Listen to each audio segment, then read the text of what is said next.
gift of equity transaction, this is what it means, all right? If you have a family member who owns your house and you're buying a house, this is the best case scenario for you, okay? Now, I'm gonna use hypothetical numbers here. Let's say that you have a $520,000 house, it's worth $520,000, but your family member only owes $400,000. Your family member says, hey, I wanna give you this house. I don't want you to pay full top dollar for it, so I'm gonna do you a favor. Just pay me what I owe on the mortgage, all right? Now we're pretending again that this person owes $400,000 on the mortgage, and it's a $520,000 house, okay? These numbers can work for other ways, but we're not gonna go into it. We're gonna keep it simple, okay? So, gift of equity transaction. As you see, we have the house here, $520,000 value, okay? Let's say the family member owes that $400,000 that we were talking about. The way we set it up with a gift of equity transaction is we want to get rid of the PMI, mortgage insurance, okay? Now, that's kind of like an added expense. That's if you're not putting a lot of money down. We also want to see if we can try and get away with no closing costs, okay? Now, it doesn't always work out this way, but there's a chance that we can definitely lower down the PMI and definitely add in some form of a seller's concession for closing costs, and this is the mechanism for doing it. Really simple. We set the purchase price to $520,000, okay?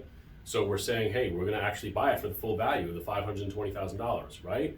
Guess what? You're not gonna shell out $520,000 for it. Instead, what we're gonna do is we're gonna keep the loan amount to $420,000, okay? And we're going to give I forgot to write this on there, so I'm gonna put it on there, GOE of 100K. I apologize if there's a lot of numbers and it's really confusing, but we're going to give a gift of equity for $100,000 as well as a seller's concession of $20,000. Now, the way that this works is that $100,000 gift of equity is not coming out of their pockets. They're giving you over the equity they've built up. They're only going to take $400,000, okay? This family member, it has to be a family member, is only going to take $400,000. So they're going to give you equity of $100,000 in the property. That acts as your down payment. Guess what? It doesn't have to come out of your pocket because the equity is already there, it's built in, and if you put 20% down on a house, we all know you don't have to pay mortgage insurance. So that's the benefit of it. Now, this other thing here is seller's concession for $20,000. Now that's why the loan amount is going to be $420,000, because even though you're going to give them $400,000, $400,000 of that is going to go to your family member. $20,000 of that is going to go to your seller's concession. Okay, so a family member owes $400K. Purchase price we're setting up to $520. $400 is going towards the family member. $100K is a gift of equity, and $20K is your seller's concession, which means your overall loan amount is $420,000. Now, this is a great mechanism for actually getting somebody into a house that their parents may or may not have owned, and you don't have to shell out any money out of your own pocket, okay?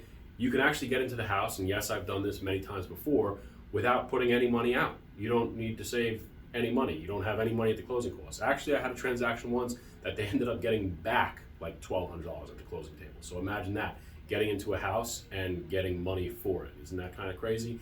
Yes, it can be done.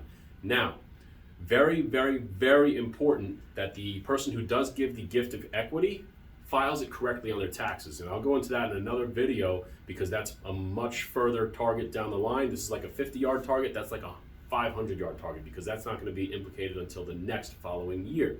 But it has to be done in a certain way so that way that individual is not paying taxes on that gift of equity that they gave over. All right, like I said, just hit me back if you have any questions. Go ahead, feel free to follow this channel.